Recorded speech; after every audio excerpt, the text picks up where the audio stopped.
नमस्कार मित्रों, आज हम गंगा नदी के उद्गम कहाँ से हुआ और किन किन राज्यों से होकर अंत में कहाँ पे जाके मिली, अंतिम छोर कहाँ था, इस पर थोड़ा चर्चा करेंगे। प्रायः ये बोला जाता है कि गंगा जी गंगोत्री से निकली थी, जो कि उत्तराखंड में है।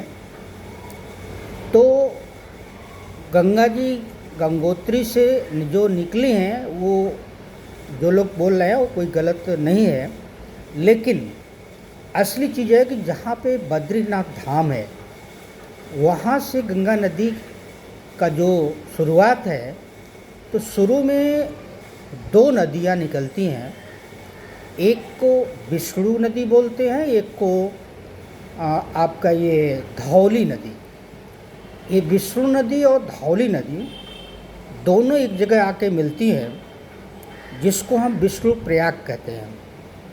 क्योंकि दोनों नदियों की गहराई सेम होती, जब दोनों नदियों की गहराई सेम हो और दोनों एक जगह आके मिलती हैं, तो आगे अगर दोनों की गहराई सेम है तो एक नया नाम दिया जाता है।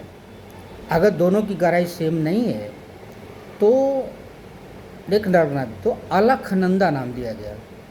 तो अलखनंदा नदी आगे जब बढ़ी तो उसमें आके मिली नंदाकिनी नदी और पिंडार नदी, मंदाकिनी नदी और भागीरथी नदी।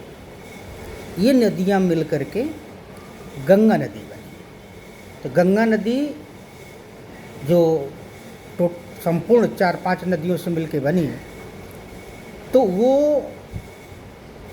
हरिद्वार में मिले। हरिद्वार से उत्तराखंड में, हरिद्वार उत्तराखंड में पड़ता है, तो हरिद्वार के आगे उत्तर प्रदेश में प्रवेश करती हैं। सबसे पहले वो कन्नौज ज़िले से प्रवेश करती हैं। कन्नौज के बाद कई शहरों को होते हुए फिर प्रयागराज, इलाहाबाद में आके मिलती हैं, जहाँ पे 3 नदियाँ मिलती हैं, जिसमें एक यमुना नदी और एक गंगा नदी। तीसरी नदी अदृश्य है, जिसको हम सरस्वती नदी के नाम से जानते हैं। फिर वहाँ से चूँकि 3 नदियों का उद्गम हुआ, तो नाम बदला क्यों नहीं गया, ये प्रश्न बनता है। क्योंकि नाम इसलिए नहीं बदला गया क्योंकि गंगा नदी की गहराई ज़्यादा थी, इसलिए यमुना की गहराई कम थी, सरस्वती अदृश्य थी, तो वहाँ से नदी गंगा नदी के नाम से चली। गंगा नदी जो है वाराणसी से होकर के गाजीपुर में जाती है, तो उत्तर प्रदेश वहीं पे समाप्त हो जाता है। इसके बाद वो बिहार होते हुए, सोनपुर, पटना होते हुए, वो झारखंड का हिस्सा लेते हुए वो पश्चिम बंगाल में जाती है।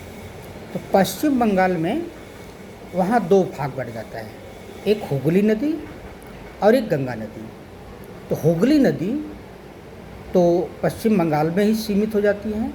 गंगा नदी पश्चिम बंगाल को क्रॉस करके बांग्लादेश में चली जाती है। तो बांग्लादेश में जब नदी गंगा मैया जाती है, तो वहाँ पे नाम बदल दिया जाता है, तब पद्मा नदी होती है। तो पद्मा नदी बांग्लादेश से बहते बहते अंत में बंगाल की खाड़ी में जाके मिलती है। तो इस तरह से गंगा मैया का जो यात्रा है वो संपूर्ण होता है।